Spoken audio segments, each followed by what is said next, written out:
आज हम बात करेंगे इंडिगो पेंट्स की। और ये इसलिए भी मैं बात कर रहा हूँ क्योंकि अभी भी ये उसी रेंज में चल रहा है जिस रेंज में पहले था। इसके बारे में मैंने एक वीडियो बनाई थी।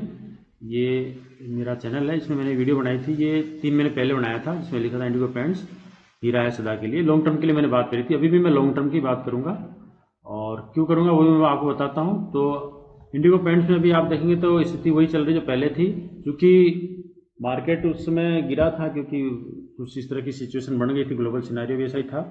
तो जैसे मार्केट गिरा, निफ्टी गिरी, तो ये भी गिरा। तो वो जो वीडियो बनाया था उससे भी नीचे रेट में आ गया था, लेकिन अभी भी स्थिति वही है कि इसका ब्रेकआउट हुआ नहीं है। और ज़्यादातर स्टॉक लगभग ब्रेकआउट के आसपास हैं, या कुछ एक ब्रेकआउट भी कर चुके हैं। तो अभी फिलहाल इसका ब्रेकआउट नहीं हुआ है, कंसोलिडेशन फेज में चल रहा है। तो मैं इसको एक बार चार्ट में आपको दिखाता हूँ जिससे आपको आइडिया लगेगा। लेकिन उससे पहले मैं एक चीज़ और दिखा देता हूँ कि इसके जो इन्वेस्टर्स हैं उसमें आप देखेंगे तो जब ये कंपनी आईपीओ आया था इसका, उस समय इसकी जो इन्वेस्टर्स थे वो एफआईज देखेंगे 9% करीब थे, जो बढ़कर अभी 12.41 हो चुके हैं। और डीआई जो 3.4 थे वो 16.74 हो चुके हैं। यानी कुल मिला के इसमें जो स्ट्रॉन्ग हैंड्स में ये जा चुका है।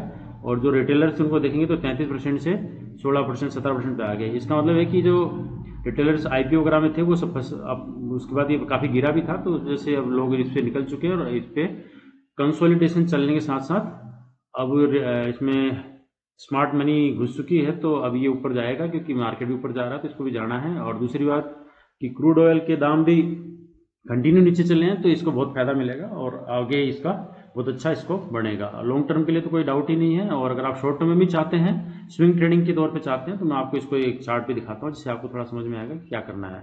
अब आप ये देखेंगे ये यहाँ पे कंसोलिडेशन फेज में चल रहा है। तो यहाँ पे अभी इसका ब्रेकआउट हुआ नहीं है। जो ऑरेंज कलर की लाइन आपको दिख रही है 1090 पे, ये इसका ब्रेकआउट लेवल है। इससे ब्रेकआउट करने के बाद में फिर ये जो मैं समझता हूँ कि इसके ये नेक्स्ट लेवल्स आएंगे जो कि 1660 के आसपास में है, उसके बाद 2100, और उसके बाद में 2567। यानी ये लेवल जब आएंगे जब मार्केट पॉजिटिव रहेगा, और धीरे धीरे ये जाना ही है। और लेकिन अभी मैं इसको इसलिए बता रहा हूँ क्योंकि इसका भी ब्रेकआउट नहीं हुआ, तो ये भी अब निकलेगा। अच्छा स्टॉक है, कोई समस्या नहीं इसमें। और ये 2023 में भी इस लेवल पे आया था, और उसके बाद में आप देखेंगे तो ये मार्च 2022 में इस लेवल तक से टूटा, उसके बाद यहाँ आया। यहाँ इसमें देखेंगे तो आप ये एक बार, दो बार, तीन बार, चार बार, पांच बार, छह बार इसने इसको ट्राई किया, ब्रेक नहीं कर पाया, तो फिर ये नीचे आया। अब यहाँ कंसोलिडेट होने के बाद में फिर इसने अच्छा रनअप दिया है यहाँ पे। इट मीन्स कि यहाँ पे जो भी है स्मार्ट मनी कोई ना कोई बैठी है जो इसको यहाँ से ऊपर लेके जाती है।